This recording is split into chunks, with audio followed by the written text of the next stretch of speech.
But if the truth is told, the youth can grow. And it's not the youth that should start a revolution, it's those who know that should be held responsible. Because in this struggle, we need to remain patient. Maintain our love in this heartache situation. Because through hope, we can migrate to salvation. And only Allah knows what level we may reach, but the truth is just a tool. The trick is to believe. No country and hope I feel if the year that I was born was if to scorn your inner beauty. Since 1990 is when you started falling apart and my heart started tearing apart, you made me countryless. Where countryless means hopeless. Where my only identification was wrapped in a piece of paper and slowly tucked in a bottle and thrown in a vast collection of blood that was formed by your own people. Blood filled up so high that a river was formed.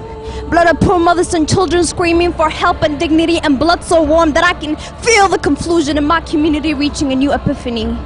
Somalia, Somalia, I'm in pain. Pain so deeply rooted into my skin that I feel it being cut open by unsharpened knife as it rifles into my heart. I can feel this, the deoxygenated blood that are flowing into my heart, becoming breathless, aimless and demoralized by their actual. My souls pick each their feces but never satisfied unless they see us laying on the floor. So until the wind gathers with soil blows our bloody body, then we are forgotten, just like a path that was never formed. So they stump, walk all over the land, knowing each step they take is someone they killed underneath that sand. Somalia, Somalia.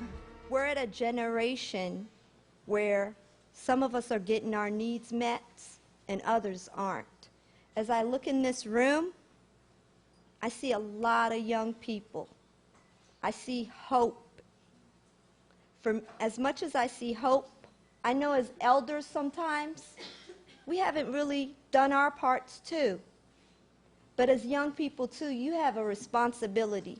You have a responsibility to your people. You have a responsibility to your families. Therefore, I'm asking each and every one of us in this room to commit to doing something. Whether it's in the school system, it's in the prison system, or it's within your own families, we need to do it. We need to do it because we have lost not only people back home, but as we stand here, we're losing people. So please never ever forget any of our brothers, not only there, but here. Because the truth of the matter is, if we don't do the work here, we can't do the work there.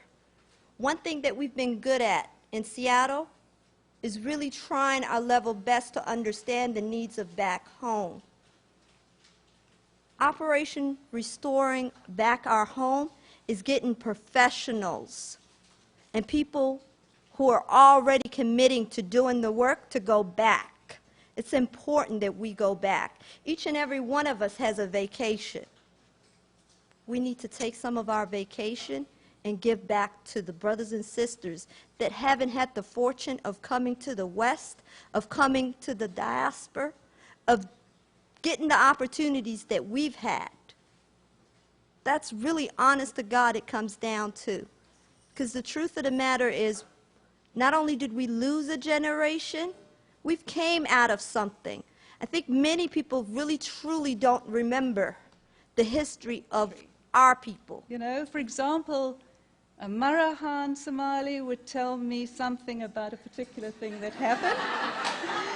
And then an Abgal Somali would tell me about the same event, and you know, you wouldn't recognize it was the same story because they each saw it from their perspectives. So both the Marahan and the Abgal would be telling the truth, but it was their truth, and each would accuse the other of lying. So, but now it wasn't a surprise to me to hear contradictory stories because I spent my childhood in South Africa in the early years of the apartheid era. So this was in the 50s. So I knew that contradictory stories could coexist.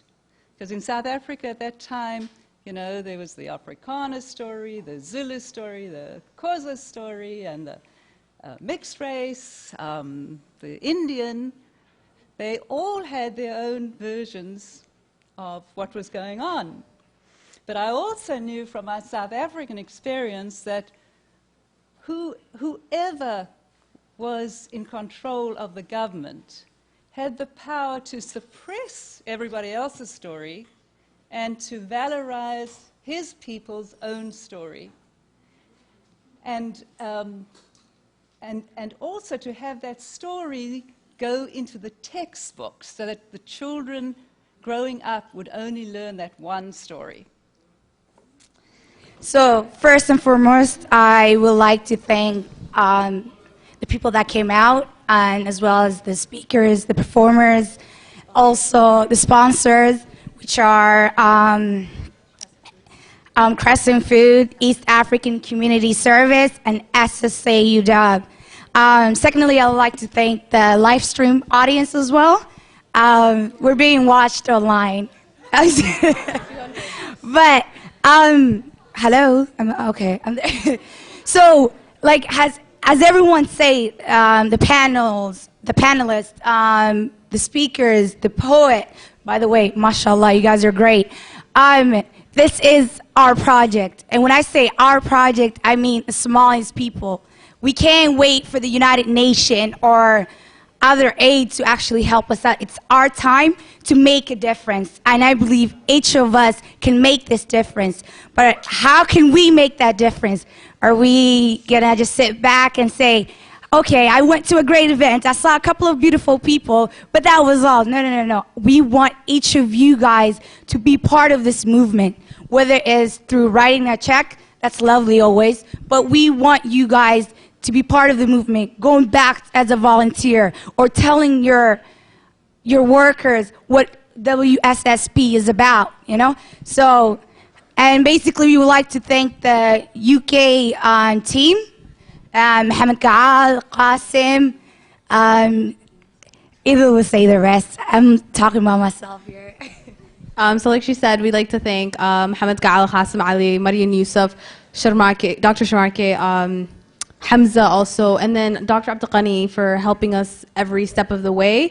Also, our volunteers for tonight, I know, like, me and Amran's mom helped us with cooking, and Selma and Nora helped, and Asma and Ruwaida. Everyone did their part.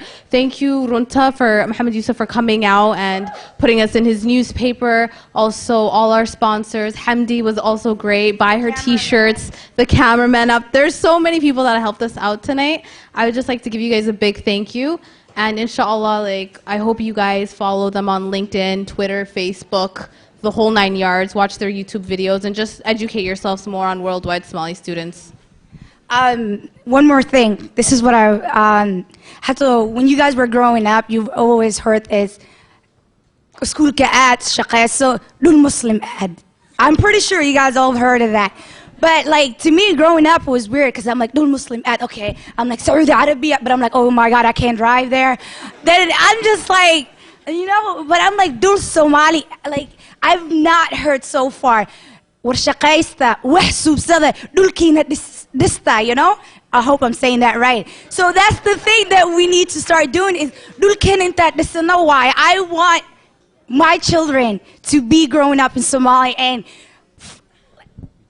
quite honestly, I'm lost for speech, you know?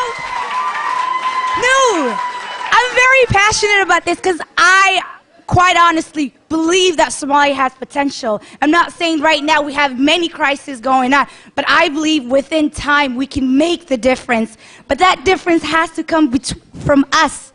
We need to make this difference. And come on, be part of the movement. It's the cool thing to do lately.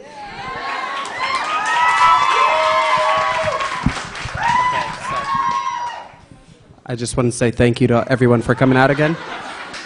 Ruwaid is funny. I don't know why she's laughing at me, but for everyone else, big round of applause to all you guys. Please own up to this. This is for you guys. If we band together, we can make a difference. I truly believe that, and I hope all you guys do.